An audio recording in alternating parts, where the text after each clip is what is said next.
देखिए जो क्वेश्चन हम लोगों के 2021 की सीरीज चल रही है उसके आगे क्वेश्चन, ठीक है। देखो इसमें क्या कह रहा है कि एक मैन जो है 7/8 जॉब को 21 डे में पूरा कर लेता है। अब आपसे कह रहा है कि how many more time taken to finish the job if the quantum of the work is further increase by 50%। यानी पहले काम अगर हमको 100 करना था तो इस 100 का जो 7/8 वर्क था ये 21 दिन में कंप्लीट हो जा रहा था। अब आपको ये बताना है कि अगर काम को हम 50% बढ़ा दें यानी 150 कर दें तो और एक्स्ट्रा दिन कितने लगेंगे। इसने टोटल वर्क के लिए काम दिन नहीं पूछा बल्कि पूछा है कि एक्स्ट्रा दिन कितना लगेगा। कोई भी वर्क हो उसका 7/8 करने में हमको कितना लग रहा है 21 डे। तो इसको यहाँ से काट देंगे 3 बार में, यहाँ से जब मल्टीप्लाई करेंगे तो एक्स वैल्यू आ जाएगी 24। यानी 100% काम करने के लिए उसको 24 डे लग रहे हैं, ठीक है। अब इसके बाद क्या किया, 50% वर्क और बढ़ गया। तो 50% वर्क बढ़ गया तो इसका मतलब क्या हुआ, अगर काम हमारा 24 दिन में कंप्लीट होता है तो उसका 50% कितने दिन में कंप्लीट होगा। 50% जो काम होगा वो हमारा कितने दिन में कंप्लीट होगा ये हमको फाइंड करना है। 100% वर्क जो है हमारा 24 दिन में हो जाता है, 24 डेज में हो जाता है। कितना 100% चाहिए किसके लिए 50% के लिए। तो 100% डिवाइड बाई 24, ठीक। नहीं ऐसा करो, हाँ, और इंटू किसका क्या क्या करोगे, जस्ट मिनट, इसको उल्टा कर दिया हमने ज़रा। इसको ऐसे करना है, निकालना क्या है, ये डेज निकालना है। गिवन कितने के लिए, 100% के लिए। तो 24 डिवाइड बाई 100 ये आ जाएगा मेरा एक दिन का। निकालना कितने के लिए, 50% के लिए। 0 से 0 कट जाएगा, 5 से काटेंगे तो ये 2 बार में जाएगा और 2 से काटेंगे तो 12 बार में जाएगा। यानी 12 दिन हमारे हो जाएंगे और, ठीक है। 12 दिन जो है 12 डेज एक्स्ट्रा लगेगा। लेकिन यहाँ पे समस्या ये है कि जो हमारा काम कंप्लीट हुआ है वो 7/8 कंप्लीट हुआ है 100% का। यानी यहाँ पर भी अभी हमारे पास 25 वर्क बाकी है और उसके बाद 50% और बाकी है। तो क्या करेंगे इसमें, हम क्या करेंगे, 24 हमको दिया हुआ है, 24 डिवाइड बाई 24 प्लस 12 हो जाएगा 36। यानी 150 वर्क करने पे हमको कितना दिन लगेगा, 150 वर्क जब हम कंप्लीट करेंगे तो हमारे पास जो टाइम लगेगा वो 36 डेज लगेगा। और हमको निकालना क्या है, इनका डिफरेंस निकालना है कि 21 डेज में जो काम होना तो वो हो चुका है, इसके अलावा कितने दिन लगेंगे। तो 36 है हमारे पास, 36 में 21 घटा देंगे तो कितना आ जाएगा 50। यानी 15 दिन और लगेगा, 50 डेज एक्स्ट्रा और लगेंगे। ऑप्शन नंबर डी आ जाएगा। क्वेश्चन समझो, क्वेश्चन में ये कहा गया था 21 दिन तो काम हो चुका है ना, 21 दिन काम होने के बाद इसका कितना बचा, 7/8 जॉब कंप्लीट हुई है उसमें कुछ काम बचेगा। 7/8 काम में से 1/8 काम अभी हमारे पास हुआ नहीं है, ये प्लस 50% काम और बढ़ाया गया है, प्लस 50% जिस जो 100% का 50% बढ़ा दिया गया है उसको। तो टोटल काम करने में जो हो जाएगा, टोटल काम हमारा कितना हो जाएगा 150 काम करने में कितने दिन लगेंगे 36 डे। 36 डे लगेंगे, लेकिन एक्स्ट्रा कितने लगे क्योंकि 21 दिन तो काम हो चुका है ना। तो 21 दिन जब काम हो चुका है तो हमारे पास क्या आएगा, 36 में 21 घटा देंगे तो 15 डे आ जाएगा। ऑप्शन आपका डी आ जाएगा। अगला क्वेश्चन देखो, अब आपसे कह रहा है कि देयर आर 3 पॉइंट, कितने पॉइंट है, P Q R on a straight line, ठीक है, such that P Q such that Q R is equal to 3:5, ये हमारे पास रेशियो दिया है। अब आपसे कह रहा है कि if n is the number of possible value of P Q such that P R, then what is N, N की वैल्यू क्या होगी। इसमें कुछ नहीं करना है, जैसे हमारे पास दिया है, क्या गिवन है, 3 पॉइंट है। मान लेते हैं पी यहाँ पे है और क्यू यहाँ पे है। पी क्यू कितना है हमारे पास, पी क्यू हमको गिवन है कितना, 3:5। जो पी क्यू है यहाँ पे, क्योंकि रेशियो हमको गिवन है ना, गिवन क्या है, रेशियो गिवन है, सॉरी, रेशियो जब गिवन है तो हम क्या करेंगे, यहाँ पे रेशियो लिखो जो गिवन है। रेशियो दिया हुआ है P/2 QR, ये दिया हुआ है 3/5, 3:5, यानी हमारे पास पी क्यू कितना आ जाएगा 3 के, और क्यू आर कितना आ जाएगा 5 के, कोई कांस्टेंट लगा दिया हमने, ठीक है। तो यहाँ पे हमारे पास पी क्यू कितना आ जाएगा, पी क्यू जो आया है हम लोगों के पास 3 के आया है, और इसके बाद क्यू आर कितना आया है, तो क्यू आर जो है हमारे पास, ये डिस्टेंस यहाँ पर कहीं होगी, क्यू आर, ये आर हो जाएगा, ये कितना है 5 के। एक कंडीशन ये बन जाएगी, दूसरी कंडीशन देखो, दूसरी कंडीशन ये हो सकती है कि हमारे पास एक लाइन है, कौन सी है, क्यू आर, क्यू और आर, इसकी वैल्यू कितनी है 5 के। हो सकता है पी यहां पर भी कहीं हो, और पी यहां पर कहीं होगा, तो पी की इसकी वैल्यू कितना आएगी, पी क्यू की वैल्यू 3 के। एक तो ये पॉसिबिलिटी है कि ये बीच में कहीं आ जाए, यानी क्यू आर के बीच में कहीं पर भी आ सकती है, कहीं पर भी क्या 3 के पे आएगी। दूसरी पॉसिबिलिटी क्या है कि ये अलग हो जाए, तो एक बार यहां से एन की वैल्यू, पहला केस ये बना, दूसरा केस ये बना, इसके अलावा कोई केस नहीं बनेगा। इसके अलावा अगर आप बनाते हैं, जैसे यहाँ पे हमारे पास क्या है पी क्यू, और यहाँ पे हम लगा दें क्या है आर, एक केस ये भी बन सकता है ना, यहाँ पे क्या है 3 के है, और यहाँ पे क्या है 5 के है, तो एक कंडीशन ये बन सकती है। 3 केस हो गए। इसके अलावा जो है, अगर इसको नीचे करेंगे तो कोई मतलब नहीं, सेम हो जाएगा, इसके अलावा कोई केस नहीं बनेगा। इसका मतलब जो वैल्यू बन पाएंगे हमारे पास, क्या बनेंगी, 3 बनेंगी। लेकिन क्वेश्चन में क्या बोला है, क्वेश्चन में बोला है कि स्ट्रेट लाइन होना चाहिए, तीनों के तीनों पॉइंट हमारे स्ट्रेट लाइन पे होना चाहिए। और ये वाला जब हम केस बनाएंगे, ये वाला, तो ये स्ट्रेट लाइन तो है ही नहीं, इसका मतलब ये काट दो, ये नहीं बन पाएगा। ये बना के हमने दिखा दिया कि ये भी बन सकता है, लेकिन जब क्वेश्चन ने देखोगे तो क्वेश्चन ने बोला है कि हमको स्ट्रेट लाइन चाहिए, तो एक स्ट्रेट लाइन ये हो सकती है, दूसरी स्ट्रेट लाइन ये हो सकती है, इसके अलावा कोई केस नहीं बन सकता। तो ऑप्शन नंबर बी, समझ गए। तीसरा हमने आपको ये बना के दिखा दिया, चौथा भी बना सकते थे, हो सकता था ऐसे हम बनाते एंगल के साथ, लेकिन ऐसा कुछ बनाना ही नहीं हमको, क्योंकि स्ट्रेट लाइन पे चाहिए। तो केवल 2 पॉसिबिलिटीज हैं। ठीक, आगे बढ़ो, अगला क्वेश्चन देखो। क्वेश्चन नंबर आपसे कह रहा है, अगला जो है इसमें कह रहा है कि 6 कॉन्जुगेटिव स्क्वायर हैं आपके पास, किसमें, चेस, जो चेस का गेम होता है उसमें 6 कॉन्जुगेटिव, क्या करना है, वे चुनना है जिससे स्क्वायर हमारे पास कंप्लीट हो जाए। 6 कॉन्जुगेटिव स्क्वायर। देखो सबसे पहले तो हमको पता होना चाहिए चेस जैसे बनता है, अगर वो नहीं पता तो नहीं बना पाओगे। चेस में वर्टिकल भी और हॉरिजॉन्टल भी, वर्टिकल भी और हॉरिजॉन्टल भी क्या होते हैं, 8 स्क्वायर होते हैं। जैसे पहला स्क्वायर ये हम जा रहे हैं रो वाइज जा रहे हैं, यानी हॉरिजॉन्टल 2 3 4 5 6 और 7। यहाँ पे कितने हो गए, 1 1 2 3 1 2 3 4 5 6 7।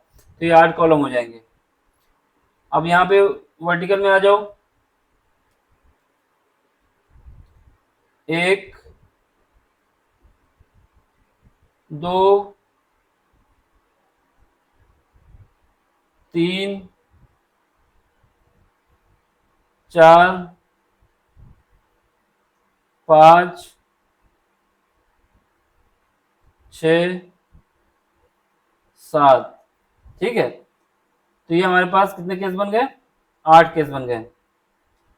इसमें क्या है, यहाँ से स्टार्टिंग करोगे, नंबरिंग दो, 1 2 3 4 5 6 7 8। यानी इसमें क्या होता है कि स्क्वायर जो होते हैं कितने होते हैं? 64 होते हैं, और सबका साइज इक्वल होता है, कहीं साइज कम ज़्यादा नहीं है। यहाँ पे देख लो, काउंटिंग कर दो, 1 2 3 4 5 6 7 8। अब आपसे बोल रहा है कि आपको 6 कॉन्जुगेटिव स्क्वायर लेने हैं। 6 कॉन्जुगेटिव स्क्वायर लेने, इसका मतलब क्या हुआ? एक तो आप ये स्क्वायर यहाँ से डायगोनल से स्टार्ट करोगे तो गलत नहीं होगा। पहला स्क्वायर हम ये ले लेते हैं, कलर चेंज कर लेते हैं थोड़ा। एक स्क्वायर ये हो जाएगा, लगातार लेने हमको। दूसरा स्क्वायर हम ये ले सकते हैं, तीसरा स्क्वायर ये हो जाएगा, चौथा स्क्वायर ये हो जाएगा, और पांचवा स्क्वायर ये हो जाएगा, छठा स्क्वायर ये हो जाएगा। तो यहाँ से कितना, लगातार 6 स्क्वायर हमने ले लिए, तो पहला केस ये बन गया। दूसरा केस देखो, दूसरा केस हम दूसरे नंबर से स्टार्ट कर देते हैं। यहाँ से एक ये स्क्वायर ले लो, फिर ये वाला ले लो, फिर ये ले लो, फिर ये ले लो, और एक ये ले लो। 5 हो गए, और एक यहाँ पे हो जाएगा 6। तो एक कहानी ये बन गई, 2 केस हो गए। तीसरा केस देख लो, तीसरा केस के लिए तीसरे नंबर से स्टार्ट कर देते हैं। यहाँ से एक ये हो जाएगा, दूसरा ये हो जाएगा, तीसरा ये हो जाएगा, चौथा ये, पांचवा ये, और छठा ये। क्योंकि इसने बोला है कि 6 स्क्वायर हमको लेने लगातार, तो 3 केस हमको इस डायगोनल पे मिल गए। इस डायगोनल पे कितने केस मिल गए? 3 केस, 3 केस मिल गए। ठीक है, सेम 3 केस यहाँ से भी मिल जाएंगे, इस वाले डायगोनल से 3 केस। इसका मतलब टोटल केस कितने हो जाएंगे? 6। इसके अलावा इसमें इससे ज़्यादा मैक्सिमम कहीं पर भी आपको लगातार कॉन्जुगेट या सीक्वेंस पे स्क्वायर नहीं मिलेंगे।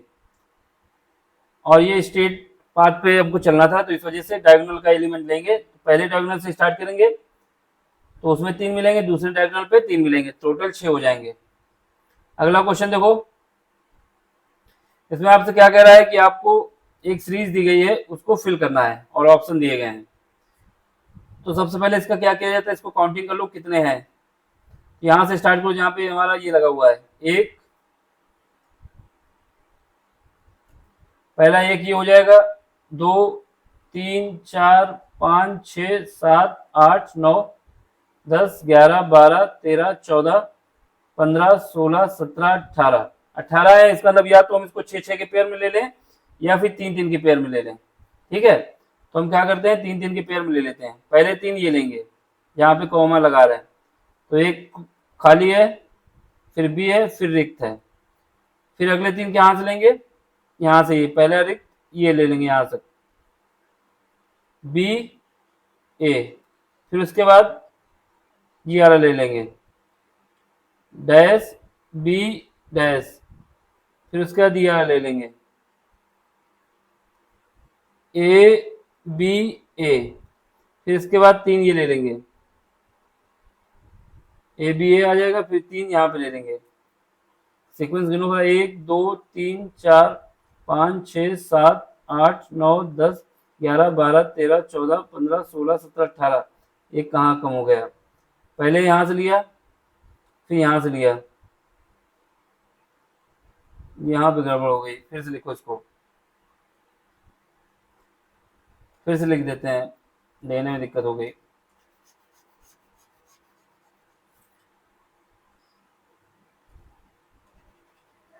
फिर से बता रहे हैं, ठीक है। इसमें काउंटिंग अगर गलत हो जाएगी तो फिर क्वेश्चन लग नहीं पाएगा।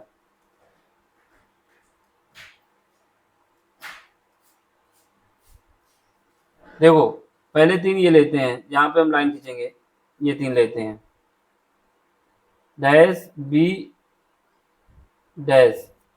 इसके बाद दूसरा कलर ले लेते हैं, अगले 3 यहाँ से लेते हैं, ए डैश बी। फिर कलर चेंज करते हैं, अगले 3 यहाँ से लेते हैं, ये ए डैश बी। अगले 3 कहाँ से लेंगे, ये ले लेंगे,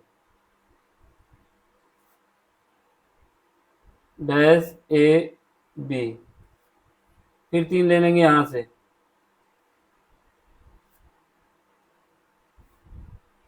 क्या है, ए बी डैश।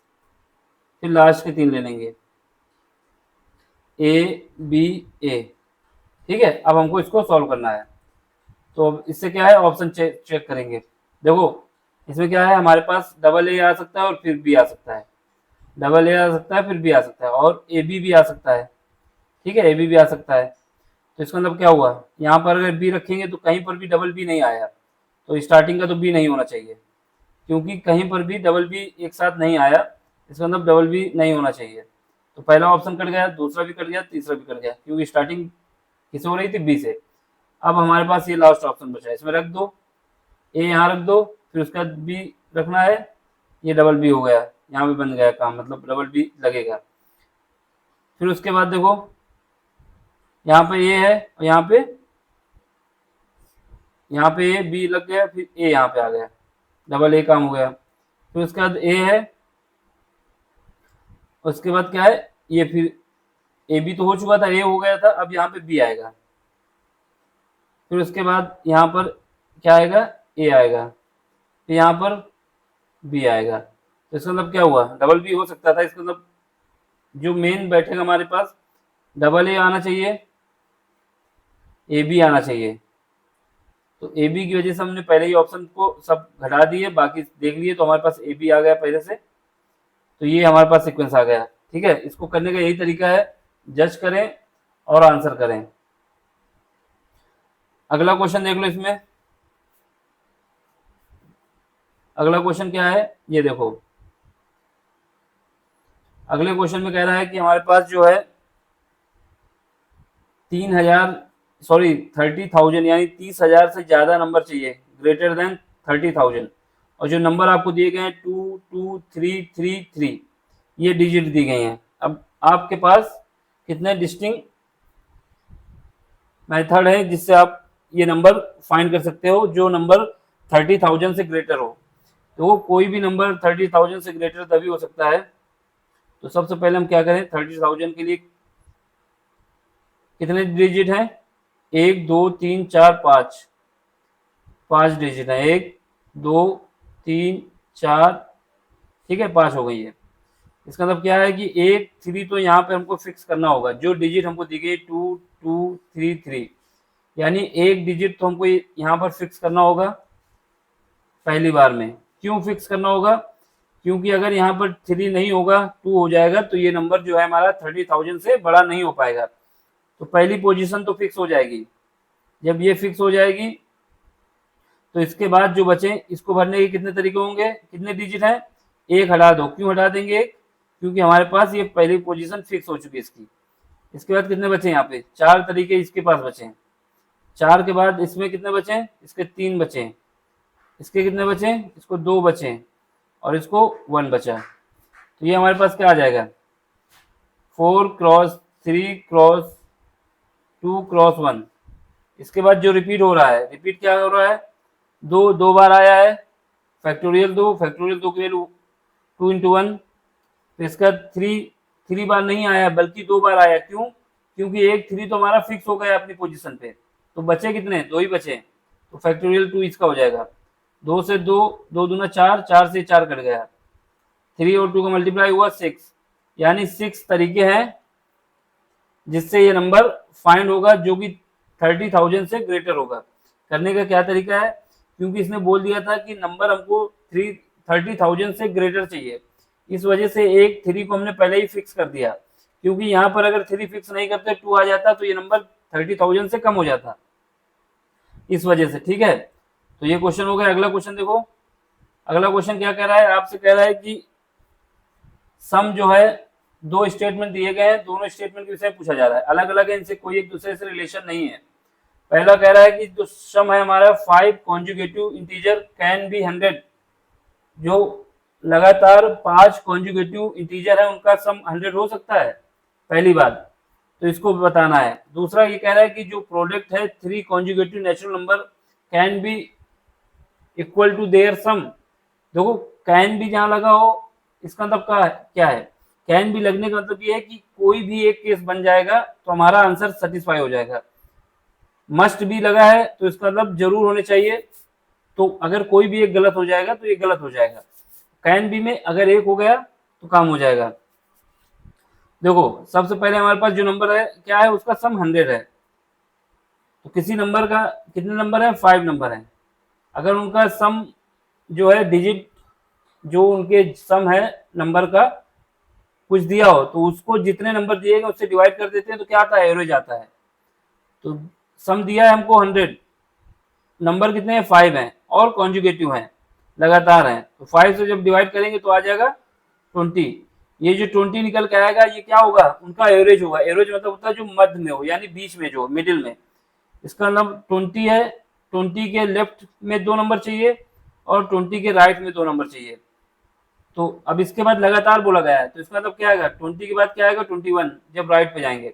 21 के बाद क्या आएगा, 22 आएगा, और जब लेफ्ट में आएंगे तो एक कम कर दो, कितना आएगा, 19, और राइट में एक और कम कर दो, कितना आ जाएगा, 18। यानी 18, 19, 20, 21, 22, ये 5 नंबर लगातार ऐसे नंबर हैं जिनका सम जब करेंगे तो क्या आएगा, ये 100 आएगा। तो इसका मतलब पहला स्टेटमेंट सही निकल गया। दूसरे स्टेटमेंट में आओ, दूसरे स्टेटमेंट में कह रहा है कि जो नंबर है लगातार 3 कॉन्जुगेटिव नंबर है, नेचुरल नंबर है। नेचुरल नंबर हमेशा 1 से स्टार्ट होता है, और 1 से लेकर इनफाइनाइट तक कुछ हो सकता है, लेकिन इंटीजर होगा। अब ये आपसे कह रहा है कि इनका जो सम है, इनका जो सम है और जो प्रोडक्ट है ये आपस में बराबर है। हाँ ऐसा हो सकता है, कैसे कि एक नंबर हमारे पास क्या है, 1, 2 और 3, ये 3 नंबर हैं जो लगातार हैं, इनको ऐड करोगे कितना आएगा, 1 + 2 + 3, ये आ जाएगा 6। अब इनका मल्टीप्लाई करो, 1 × 2 × 3, ये कितना आ जाएगा, 6। इसका मतलब क्या हुआ, ये भी स्टेटमेंट सही है, दोनों ऑप्शन सही हैं। स्टेटमेंट ए और statement second both are correct, तो ऑप्शन नंबर सी आ जाएगा। समझ में आया तो लाइक करें, शेयर करें, सब्सक्राइब करें और चैनल को अपने दोस्तों तक पहुंचाएं। Thank you for watching.